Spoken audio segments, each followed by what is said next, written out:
pada pesawat Boeing 737 seri 400 dengan nama-nama umum yang sudah kita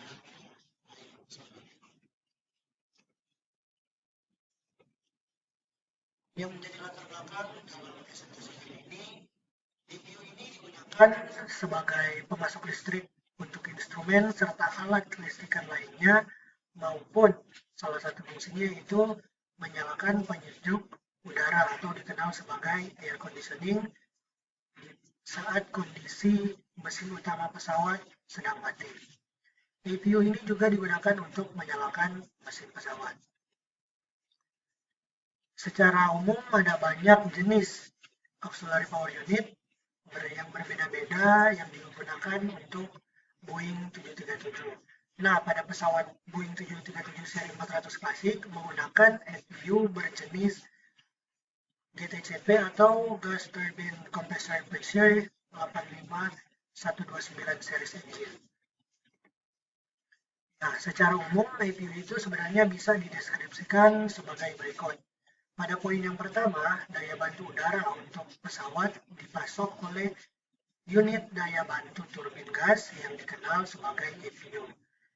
APU itu dapat memasok udara blip pneumatik dan daya listrik ke pesawat saat pesawat berada di darat atau sementara dalam penerbangan.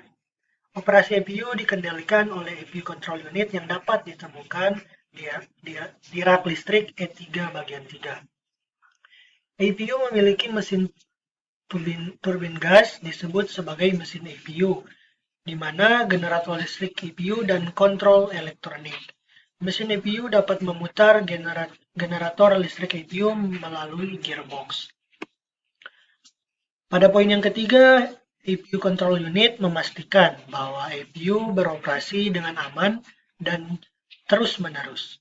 Generator listrik APU memasok daya listrik ke sistem kelistrikan pesawat demi keamanan APU hingga memiliki proteksi kebakaran. Pada poin yang keempat, letak posisi APU ditempatkan berada pada bagian ekor pesawat. Tangki bahan bakar nomor 1 memasok bahan bakar untuk operasi APU itu sendiri, di mana baterai pesawat dapat memasok daya listrik APU untuk memulai operasi dari APU itu sendiri. Untuk bagian selanjutnya akan dilanjutkan oleh teman saya. Untuk perawatan pesawat terbang, secara umum perawatan serta pemeliharaan atau kegiatan pada pesawat terbang merupakan suatu kegiatan yang harus dilakukan pada seluruh pesawat terbang sipil maupun militer, guna menjaga pesawat terbang tetap dalam kondisi lain.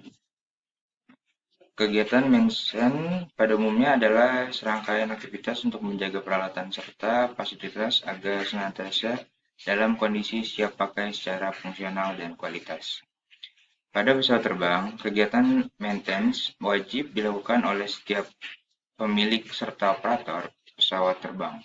Dalam melaksanakan kegiatan maintenance harus sesuai prosedur yang berlaku yang telah ditentukan pabrik atau manufaktur pesawat terbang atau instansi yang memiliki wewenang.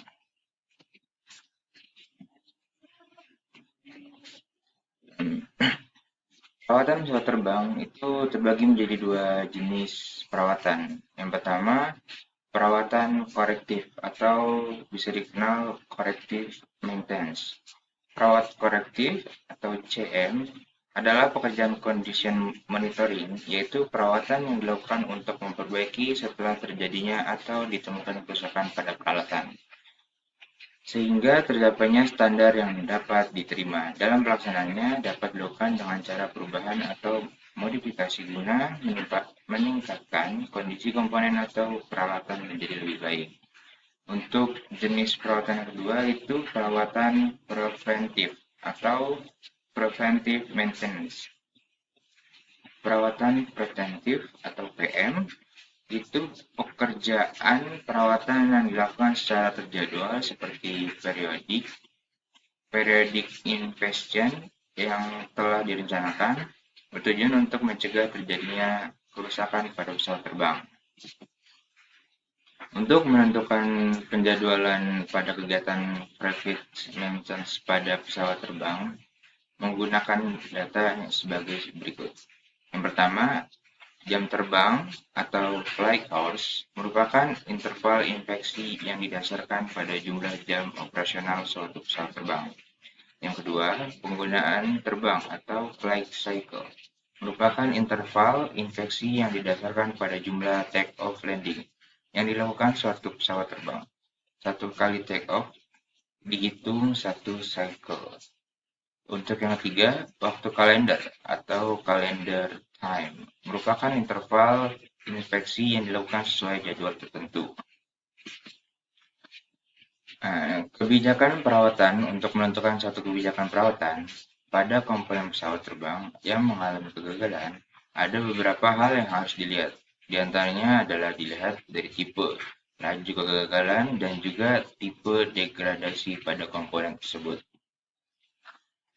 Di sini terdapat 3 kebijakan yang umum digunakan dalam perawatan pesawat terbang.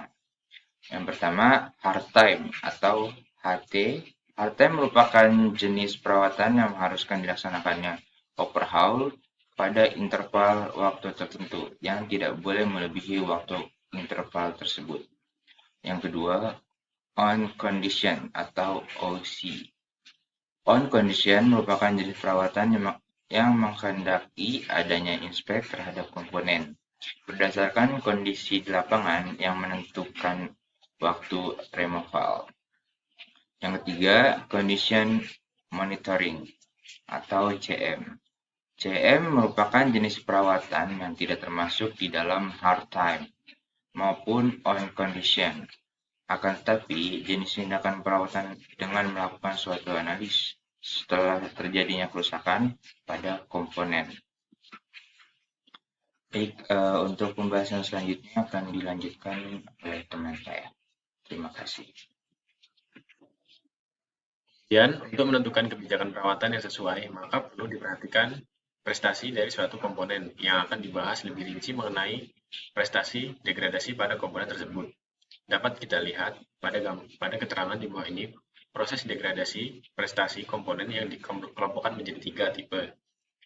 Yang A yaitu degradasi gradual atau sedikit demi sedikit, yang dijabarkan oleh garis. Degradasi gradual prestasi komponen sedikit demi sedikit berkurang, bisa terdeteksi saat terjadinya suatu kegagalan potensial maupun kegagalan fungsional.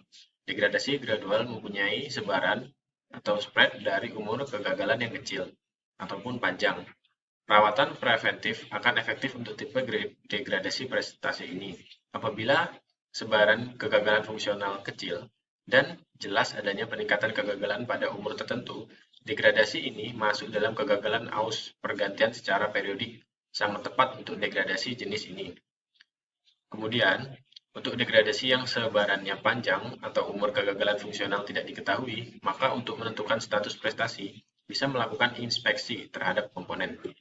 Dan jika kegagalan potensi sudah teridentifikasi, maka tindakan perbaikan atau pergantian dapat dilaksanakan, atau kebijakan ini disebut conditioning based atau sering disebut on conditioning.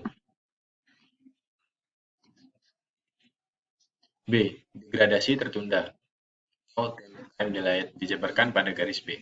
Degradasi tertunda, degradasi prestasi ini diawali dari waktu tertentu. Sebenarnya, degradasi prestasi ini termasuk tipe degradasi gradual, tetapi permulaan degradasinya hanya setelah ada penyebab luarnya. Karena sifat penyebab ini acak, maka degradasi ini akan mempunyai laju kegagalan yang konstan. Adapun tindakan perawatan atau perbaikan yang dilakukan harus mengacu pada status prestasi pada waktu tertentu. Bisa dikatakan status prestasi tidak diketahui karena degradasinya gradual dan bersifat acak. Maka kebijakan perawatan yang tepat adalah conditioning based atau on conditioning. Adapun hard time akan tidak efektif karena umur yang bebas kegagalan potensial dalam kurung untuk interval pergantian jauh lebih kecil daripada rata-rata kegagalan fungsionalnya. Untuk yang C-nya yaitu degradasi mendadak atau sudden. Degradasi mendadak ini bisa disebut dengan kegagalan mendadak karena tidak ada proses degradasi. Pada kegagalan komponen yang termasuk ke dalam tipe degradasi mendadak, kebijakan perawatan korektif adalah yang tepat. Adapun jika faktor konsekuensi ekonomi tidak bisa diterima, maka harus dilakukannya modifikasi. di mana modifikasi ini dilakukan pada perangkat keras, tools, equipment yang dipakai tergantung hasil investigasi penyebab kegagalan. Jadi, kesimpulan setelah melakukan perhitungan dan analisa menggunakan software Weibull DR21 dan FMECA Failure Modules Effects and Critically Analysis terhadap data pada Auxiliary Power Unit atau APU pada pesawat Boeing 737 sampai 400 klasik didapatkan beberapa kesimpulan, diantaranya adalah sebagai berikut. Pertama, laju kegagalan atau failure rate. Untuk tingkat laju kegagalan dari hasil perhitungan menggunakan software Weibull DR21 menunjukkan bahwa laju kegagalan untuk APU modul dan blade air valve tipe laju kegagalan mengalami peningkatan, dan APU model dari 0,007010023 sampai 0,025601418 dan bleed air valve dari 0,011265595 sampai dengan 0,028489236. Seiring bertambahnya usia, kemudian FCU, APU, Exciter, Ignition, APU, Turbine Bleed, tipe kelajuan kegagalan adalah konstan dengan FCU APU sebesar 0,009654355, Exciter Ignition APU sebesar 0,0106884443, Turbine Bleed sebesar 0,020595515 dengan laju kegagalan yang konstan menunjukkan termasuk dalam fase random failure, yaitu kegagalan yang terjadi secara acak dan tidak tergantung pada umur komponen, di mana kegagalan yang terjadi disebabkan oleh beberapa faktor, diantaranya adalah cuaca, foreign object, damage, and human error. Yang kedua yaitu untuk tingkat keandalan atau reliability. Untuk tingkat keandalan pada Auxiliary Power Unit atau APU pesawat Boeing 737 sampai 400 klasik berdasarkan hasil perhitungan menggunakan software Weibull DR21 menunjukkan tingkat keandalan atau reliability pada APU modul, blade air valve, FCU APU, Exciter Ignition APU, dan turbine blade mengalami penurunan seiring bertambahnya usia pada komponen tersebut, sehingga perlu adanya perlakuan. Mungkin itu presentasi yang dapat kami sampaikan. Kurang dan lebihnya kami mohon maaf. Saya akhiri. Assalamualaikum warahmatullahi wabarakatuh.